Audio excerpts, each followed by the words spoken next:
Student Sahityam competition classes YouTube channel पर आपका स्वागत है।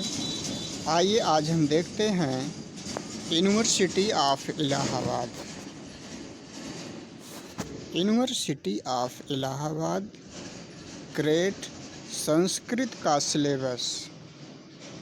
आइए देखते हैं सबसे पहले क्या दिया हुआ है। वैदिक सूक्त में सावित्री सूक्त, मरुत सूक्त, रुद्र, मित्र, उषा, मित्रा, वरुण, वरुण सृष्टि, अक्ष सूक्त, मंत्रार्थ अथवा सूक्त सारांश आपको पढ़ना है। अर्थ संग्रह से भावना, विधि, निषेध, निरुक्त प्रथम अध्याय पढ़ना है। उसके बाद कालिदास, भास, भवभूति, शूद्रक, विशाख दत्त, भारवी, माघ, श्रीहर्ष, बाण, शुभन, दंडी, वर्ण व्यवस्था, आश्रम व्यवस्था, नारी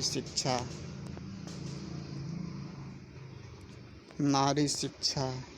इसके बाद भाषा का आकृति मूलक, पारिवारिक मूलक वर्गीकरण, भारोपी भाषा परिवार, धर्म परिवर्तन के कारण दिशा, अर्थ परिवर्तन के कारण एवं दिशा, लौकिक, वैदिक एवं अवेस्ता की भाषा का वैशिष्ट्य, मध्यकालीन भारतीय आर्य भाषा, पाली प्राकृत अपभ्रंश, तर्क भाषा, प्रमाण निरूपण पर्यंत, तत्व कौमुदी कारिका 1 से 22 तक, वेदांत सार, महावाक्यार्थ, काव्य प्रकाश में नवम एवं दशम उल्लास पढ़ना है। इसमें वक्रोक्ति, अलंकार, पुनरुक्त, वदाभास, अनप्रास, यमक, श्लेष, उपमा, रूपक, उत्प्रेक्षा, समासोक्ति, अनन्वय, अर्थांतर, न्यास, दीपक, तुल्ययोगिता, विभावना, विशेषोक्ति, विरोधाभास, दृष्टांत, निदर्शना, ससंदेह, प्रतिवस्तु, उपमा, भ्रांतिमान, परिसंख्या, अपनुति, अप्रस्तुत, प्रशंसा, काव्यलिंग, संसृष्टि, संकर। निम्नलिखित शब्दों की जो है सिद्धि प्रक्रिया भी आपको पढ़नी है। राम, सर्व, विश्वपा, हरि, सखी, क्रोष्टु, भानु, गो, रमा, मति, गौरी, ज्ञान, मधुवत, तद, अस्मद, उपनाह, इदम, तद्धित प्रकरण जो है शैसिक पर्यंत। इसके बाद भू एवं धात, एद धातु की भी सिद्धि प्रक्रिया पढ़नी है। कृत्य प्रक्रिया, पूर्व, कृदंत, तुमुन, घत्र, अक्त्वा, ल्यप, ल्युट। यहाँ तक अनिवार्य था सभी के लिए पढ़ने के लिए। इसके बाद देखते हैं अब वेद वर्ग में क्या पढ़ना है। वेद वर्ग में ऋग्वेदी द्वितीय मंडल के सूत्र, मंत्रों का अनुवाद, देवताओं की विशेषता, स्वर प्रक्रिया, शुक्ल यजुर्वेद, वाजस्नेयी, प्रातिशाख्य 1 से 3, शतपथ ब्राह्मण, प्रथम कांड, ऋक् प्रातिशाख्य,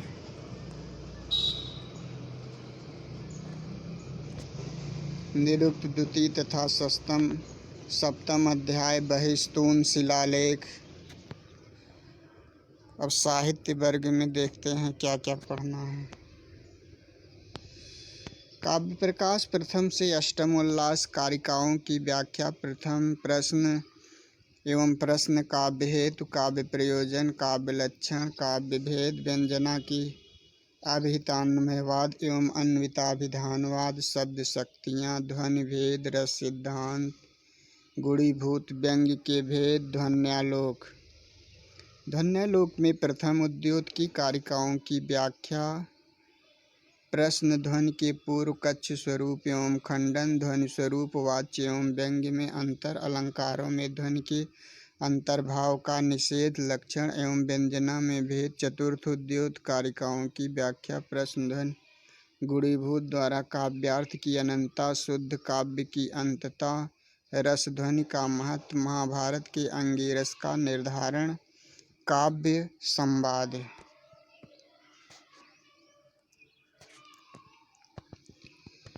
दश रूपक से कारिकाओं की व्याख्या, प्रश्न, नाट्य लक्षण, अप्रकृतियाँ, अर्थ प्रकृतियाँ, कार्य की अवस्थाएं, संध्यांगों को छोड़कर, अर्थोपक्षेपक, नाट्य वृत्तियाँ, रूपकों के भेद एवं लक्षण, रस स्वरूप, नाट्य में शांत रस, रस सिद्धांत, खंडन, मंडन, खंडन मंडन 37वीं कारिका पर्यंत।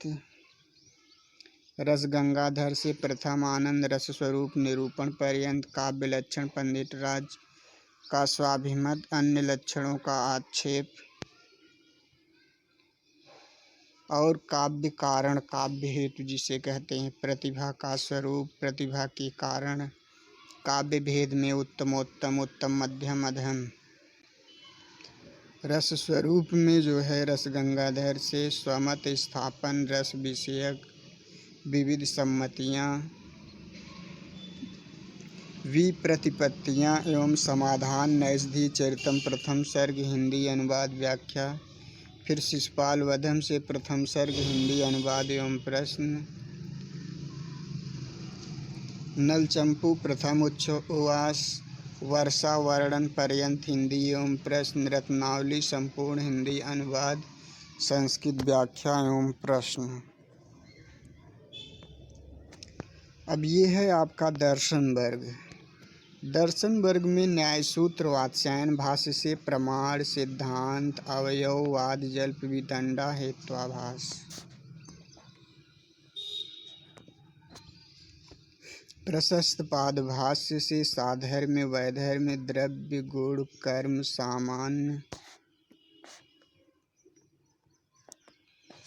विशेष, समवाय, अभाव। न्याय सिद्धांत मुक्तावली से मंगलवार, ईश्वर सिद्धि, इंद्र, द्रव्यत्व सिद्धि, जाति बाधक, कारण अन्यथा सिद्ध, लौकिक एवं अलौकिक सन्निकर्ष।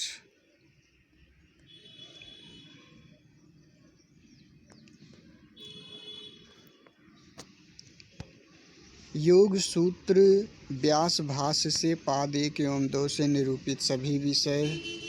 प्राज्ञ पारमिता मांडुक्योपनिषद कारिका सहित संपूर्ण। ब्रह्म सूत्रांकर भाष्य से प्रथम पाद ईक्षत्याभि अधिकरण पर्यंत, ईक्षत्यधिकरण पर्यंत। द्वितीय अध्याय के प्रथम द्वितीय पाद से न्याय मत, वैशेषिक, जैन, बौद्ध, भागवत मत, पाशुपत मत का खंडन तथा विलक्षणत्वाधिकरण। वेदार्थ संग्रह शंकर मत प्रतिक्षेप पर्यंत। पंचदशी प्रथम प्रकरण से पंचम प्रकरण पर्यंत।